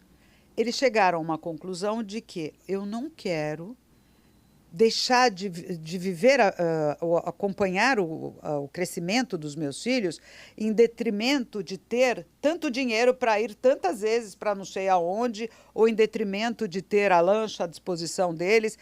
Então, eles escolheram, eles vivem bem, equilibrados. Eles têm um convívio com os filhos maravilhoso, têm um convívio entre o casal muito legal, eles têm as profissões equilibradas e são altos conhecedores de si mesmos, né? Então, eu acho assim, existe um equilíbrio, você pode encontrar esse equilíbrio, tem a ver com os 5 pilares que eu falei ainda há pouco. Mas, claro, tem pessoas, e eu digo o seguinte, são fases. Tem fases, a antroposofia fala muito disso. Tem a fase que você vai atrás de ganhar dinheiro. Precisa. A melhor fase é lá nos 30 anos, 40 anos, 25, 21. Tem uma fase que você vai, que é dentro da antroposofia, dos 28 aos 45, se eu não me engano é isso. você vai priorizar, formar um patrimônio, fazer a sua formação profissional. Vai ter um momento que você vai priorizar. Tem isso? Sim, tem. Mas o grande desafio é saber equilibrar dentro do que você quer. Porque tem muita gente que não está nem aí para o selfie, não está nem aí para o autoconhecimento. Assim como tem muita gente que não está nem aí se tem um barco ali na praia esperando por ele, se tem um apartamento em Miami. É isso. É um equilíbrio que contemple as suas necessidades. Perfeito. Eu queria ter uma mentora dessas que tenha passado por diversos pilares, por diversos conhecimentos, por diversas filosofias, por diversas portais de igrejas e de religiões e me trouxesse aquilo que faz sentido. Eu acho que esse é o trabalho do mentor. Ele vai lá e busca tudo e fala assim, olha, isso aqui vai, que isso aqui funciona. Isso aqui facilita muito o caminho da gente, né? De ter que ir e escolher o caminho que você fez, essa trajetória que você fez. Eu queria fazer uma pergunta, e aí dentro da sua experiência. O universo não vê esforço, só vê vibração? O universo, deixa eu entender a sua pergunta. O universo não está nem aí para o teu esforço. Não, ele está aí para a sua vibração. E ele só vê a sua vibração. Ou seja, se eu trabalhar de 24 horas por dia, pouco importa. Se eu fizer 3 horas com uma vibração elevadíssima... Vai importar tanto quanto? É mais ou menos isso. Eu vou te dizer o seguinte, o universo, ele está muito mais, no meu entender, né, muito mais interessado no seu desenvolvimento do que no seu patrimônio. Se dentro do seu desenvolvimento tem um patrimônio, parabéns. Mas eu acho que quando você aumenta a sua vibração, tanto é que quando eu falo do solfégio, que eu falei ainda há pouco, você tem frequências para ansiedade, você tem frequências para riqueza, você tem frequências... Porque a vibração, ela sozinha vai fazer todo o milagre? Não, não vai. Mas ela vai colocar você numa vibração mais adequada, ou mais possível de você realizar aquele seu desejo. Tem a vibração do amor incondicional, do amor carnal. Tem vibração para... todas elas têm vibração. Eu costumo contar essa história porque quando eu soube, eu fiquei muito chocada. Hitler, quando ia em cidades pequenas, que naquela ocasião era muito comum ter aqueles megafones, que você fala para a cidade, ou para a vila, cidade, né, toda a ouvir. Ele colocava músicas, sons de baixíssima vibração, que era justamente para intimidar o povo aquela população daquela região e manter o medo e a submissão a ele. Então, isso não é um estudo muito antigo. A vibração, os sons, é uma coisa muito antiga. E é por isso que eu chamo muito de ancestralidade. Porque tudo isso, eu não sou a primeira a trabalhar com isso. Quantas pessoas, para o bem e para o mal, já mexeram com isso? Os grandes compositores, Bach, Strauss, eles extravasavam ali naquelas notas. Tem uns que eu não gosto de ouvir. Por quê? Porque eram sentimentos. Talvez eles não tivessem consciência disso. Talvez não, com certeza, não tinham consciência. Mas eles extravasavam sentimentos que não quero para mim. Se você ouve uma sinfonia, uma quinta de Beethoven, você gosta porque flui aos seus ouvidos. E aí tem estudos sobre as frequências dessas músicas. As que são violentas, digamos assim, e as que são serenas. Acho que o universo, respondendo à sua pergunta, para mim, o universo olha muito mais para a sua vibração do que para o seu esforço de quem cedo madruga, Deus ajuda. Eu acho que ele ouve muito mais a vibração do que o seu esforço. Eu acho que isso nem tem separação, porque o seu esforço é um estado de vibração. Um estado de vibração. É um estado de vibração, né? Porque o problema é o conceito de esforço materializado na mente, do pensamento. Porque se a pessoa colocar na cabeça que o estado de vibração dela é trabalhar 24 horas para ela ter alguma coisa, é um estado ali. É um jeito que você está vibrando para o universo, né? É um jeito. Tanto é que você só tem o sucesso, mas o teu grande sucesso está ali, mas não no conjunto da obra. No equilíbrio, né? No equilíbrio, no holístico, né? Que é a visão do todo. Você está vibrando, muito bem colocado, você está vibrando naquela... Eu vou vibrar a minha saúde, tá, muito bem. O universo está ouvindo vou vibrar meu esforço agora. Exatamente, muito bem colocado. Então o universo não é que ele não dê atenção ao seu esforço. Ele deseja que você vibre de uma forma completa, equânime. Eu não sei se ele deseja. Na verdade, ele está disponível. Na verdade é. Tá? Ele está disponível. O que você deseja é que ele vai reverberar ou não. Isso, boa. Ele te possibilita. Essa não localidade, né? Essa informação que você vai lá acessar. Isso. Né? Que você comentou no começo da conversa, né? Perfeito. Não é isso? Ele vai ouvir, nessa não localidade, ele vai ouvir a vibração que você está indo, a vibração do esforço. Então vamos dar mais esforço para você. A vibração equânime, a vibração do coração, a vibração da compaixão, das emoções elevadas. Vamos conectar desse modo. Eu percebo, é o que você chama de intuição, ou aquilo que a gente chama de insight, né? Que é, por exemplo, se essa pessoa cair na cabeça, assim, se vier essa intuição para ela falar assim, puxa, será que eu preciso trabalhar tanto para conseguir alguma coisa? Aí ela acessa uma informação de que não. Não. Isso é um estado de vibração. Isso, boa. E na verdade, é assim que tudo se forma, né? E aí, desculpa. Vai lá. E aí, nesse estado de vibração, ela tem uns insights. Olha, será que se você não fizer isso, não vai ser isso? E tal? por que ela tem os insights? Porque ela está vibrando. Vibrando para alcançar essas informações, né? Legal, né? Muito legal. Nossa, caiu muita ficha aqui agora, hein? Clélia, maravilhoso. Acho que a gente tem que repetir mais vezes. Com muito prazer. As portas estão abertas. Se a gente quer, se houver a possibilidade de trazer o livro... Claro. Vai estar em todas... Como é que a gente consegue pegar esse livro? Querido? Vou colocar na Amazon, porque eu não fui atrás de editora para fazer isso. Eu fiz isso autoralmente eu mesma. Ok. Mas eu vou colocar, provavelmente na Travessa, aqui no Rio, em São Paulo também na Vila, mas na Amazon vai vender. E também vai ter o e-book e vai ter um audiobook.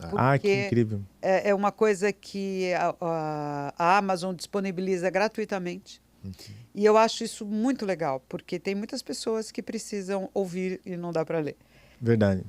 Eu vou fazer isso. Isso é um voluntariado da minha parte. Está devolvendo. Estou devolvendo. Se você quiser convidar a gente para o lançamento do livro aqui no Rio, vai ser um prazer. E eu volto aqui com o maior prazer. A casa é sua. Além do que, vocês mandam muito bem. Imagina. A casa é sua. É verdade, vocês entendem. É muito bom a gente conversar com quem sabe do que a gente está falando. Pode até ter uma novidade ou outra, mas está dentro do contexto. Sabe assim, entende, reverbera. A gente está na estrada, né? Tá reverberando. Agora, se a gente entende... A gente está na estrada. Eu costumo falar que é o... Como que é o complexo do cachorro atrás da roda do carro. Agora, seguinte, o que a gente não quer é pegar a roda, porque a gente sabe que se a gente pegar essa roda, a gente vai ficar olhando pro lado assim e falar, o que eu faço com ela agora? A gente só quer ficar correndo atrás da roda, que tá bom demais. Tá ótimo. A gente se diverte e vive a experiência que a gente veio para viver, que a gente tem certeza que não veio à toa. Esse podcast não veio de jeito nenhum. E esses encontros que com você foi maravilhoso. Gratidão. Eu é que sou extremamente grata e quero muito que todas as pessoas que se interessem, que querem, né, que tenham esse desejo de crescer, de se autoconhecer, consigam ouvir tudo que vocês trazem, porque é muito bacana. Legal. Gratidão. E então, se você quiser saber mais informações sobre a mentoria da Clélia, também do livro e os lançamentos e tudo, a gente vai deixar aqui na descrição do episódio para facilitar. Se você estiver ouvindo aí no Spotify, Depois você faz uma busca ali no Google para encontrar esses conteúdos. Eu não sei se a sua mentoria já está toda pronta, ali se a gente pode Não, acessar. ela vai acontecer em agosto. Em agosto. E o livro em São Paulo eu vou lançar no dia 22 de junho. E aqui no Rio eu ainda não sei, porque estou aqui no Rio para resolver isso. Maravilha. Eu quero ser um mentorado. Também. Assim que estiver disponível, você avisa. Mas eu vou passar. No Instagram é onde eu estou começando agora a divulgar todas essas coisas. E também tem um site, mas que também está em construção. É tudo ainda muito Você novo. passa pra gente aqui, a gente vai colocar tudo na descrição. Tá bom. Tá bom. O Instagram você lembra? Lembro, Clélia Queiroz Gadelha. Então, se você tiver aí ouvindo no Spotify, Clélia Queiroz Gadelha no Instagram, você já encontra, tá bom? E se você depois ficar com preguiça de procurar, vem aqui na descrição do episódio no YouTube e você tem os links todos que a gente vai deixar disponível aqui. Beleza? Irmão, muito bom estar aqui do teu lado de novo. Sempre bom. Esse campo que a gente forma aqui é maravilhoso, cara. Assim, começamos de uma forma despretensiosa, de uma forma que a gente nem imaginava onde ia dar, e a cada vez que a gente se reúne, a cada vez que a gente conecta. Mas você sabe por quê? Por quê? Porque você é maravilhoso. Porque você é lindo demais. Gente, essa foi Clélia Queiroz Gadelha. Não tinha vodka, não tinha nada aqui. Tá soltinho, o trava-língua não rolou. Foi um prazer poder estar aqui de novo, um prazer poder estar levando esse tipo de conteúdo aprofundado, diferenciado para vocês. Continue acompanhando a gente, que tem muita coisa vindo por aí, né, irmão? Exato. E o YouTube não entende estado de vibração, então você dá uma curtida aí, ó. Ou seja, fique no estado de vibração da curtida, vai lá e curta. Boa, gostei dessa. Não é? É. E compartilha, gente. Aquilo que a gente recebe que é bom, compartilha aqui. E também, se você tiver alguma orientação, alguma coisa bacana para passar desse episódio, alguma coisa que a gente não viu, alguma questão que a gente não trouxe, comenta, deixa aqui o seu comentário, que a Clélia vai ter outras oportunidades aqui com a gente e a gente retoma esse assunto, né? Ou também fica mais esperto para das próximas vezes. Estamos aqui para aprender, somos todos juntos Neo Sapiens e contamos com vocês. Meu ouro, não esqueça. E aqui foi o nosso ouro. Até mais, Beijo, pessoal. gente. Tchau. Valeu, obrigado, Clélia. Adorei o nosso ouro.